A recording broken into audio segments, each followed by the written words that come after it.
Hello mga kasuki, i-share ko lang to sa inyo yung pinuntahan ko kung saan nag-attend ako ng meeting.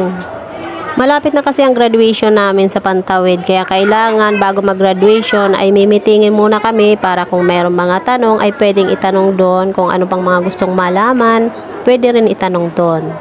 At ito nga yung venue kung saan kami nag-meeting, pero kanina pagpasok ko dito ay hindi ko ito napansin dahil nagmamadali na nga ako, baka late na ako. Kaya naman nung uwian na kami ay saka ko nga lang napansin. Kaya naman hindi na ako nag-aksaya ng oras ay for the video na naman ang person. Pagpasensyahan nyo na nga ang voice over ko kung medyo maingay at may naririnig pa nga kayong tahol ng aso. Sadya talagang maingay dito sa amin. Kaya talagang napakahirap dito mag voice over.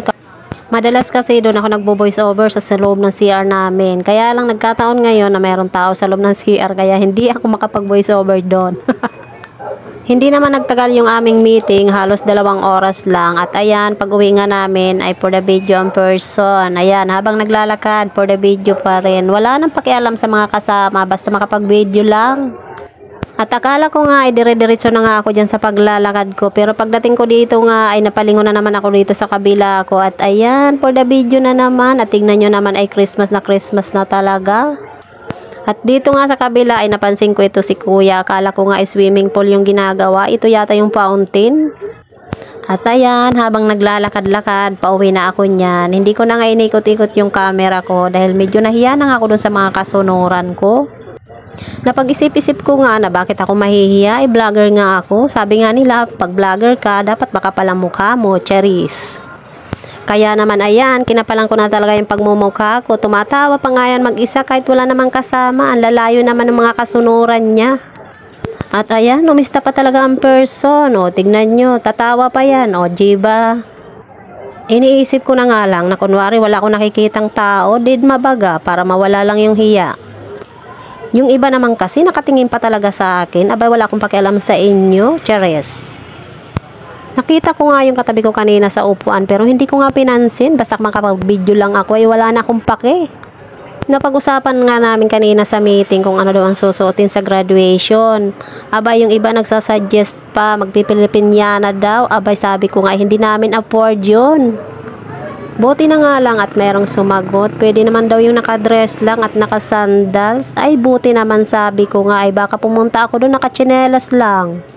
Kapag kasi dress lang at saka sandals, abay pwede ko na yung ipanghiram sa kapitbahay, hindi na ako bibili. Ako lang yata yung taong laging sinasabihan ng mga kapitbahay ko na mayaman daw ako pero wala naman akong pera, yabang lang ang meron ako, Charis. Nakalimutan ko nga magdala ng payong dahil hindi ko naman alam na ganito pala kainit paglabas namin. Naku po, lalong lalapad ang mapa sa mukha ko, Charis. Tignan nyo naman yung itsura ng pagmumukha ko. Abay, ngiting aso na sa sobrang init. Pero for the video pa rin. Pangiti-ngiti ka pa dyan. Abay, wala ka namang kasama. Baka mapagkamalang ka ng baliw dyan. Tignan mo yung nilalakaran mo at baka ikay masagasaan. Uy! Sayang nga lang at nasira yung aking selfie stick. Kaya naman yung aking camera ay lagi na lang nakadikit sa aking pagmumukha. Hindi ko na magawang ilayo dahil hawak-hawak ko lang. Nag-iingat din nga ako dyan, baka mamaya sa kakabideo ko meron na palang nakasunod sa aking snatcher, ay baka bigla na lang hablutin dyan. Ako po, wala pa naman akong kasama, ay sinong hingan ko ng tulong, Charis. Abay, kahit luma itong cellphone ko, hindi ko to ipamimigay dahil wala akong pampapalit dito. Napaghahalata na talaga na matanda na tayo. Tingnan nyo naman ang iyong kasuki at may salamin pa sa damit na nakalagay, meron pang ang ballpen. At meron pang ang baon na paghahalata ka talaga kasuki na takot magutuman. Ang dami ko na naman daldal siya. Sige, hanggang sa muli. Papalo po sa aking YouTube channel, Chona S Vlog 523 at ang aking Facebook page, Unang Sari Sari Store Vlog.